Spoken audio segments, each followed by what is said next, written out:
नेरळ ग्रामपंचायत कर्मचाऱ्यांच्या बाबत आमदार जयंतभाई पाटील यांच्याशी चर्चा केल्यानंतर त्यांनाही सांगितलं की कर्मचारी कालपासून उपोषणाला बसलेले आहेत, तर काम बंद उपोषणाला बसलेले आहेत। त्यांच्या पगार 6 महिन्याचा पगार झालेला नाही। पगाराच्या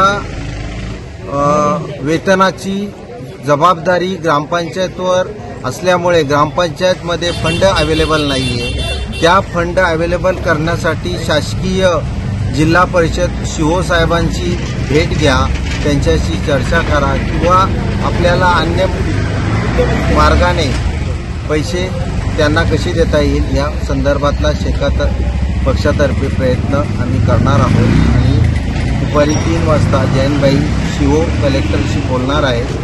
त्या संदर्भातली चर्चा झाल्यानंतर मी ग्रामपंचायत कर्मचाऱ्यांना त्यांची माहिती देणार आहे।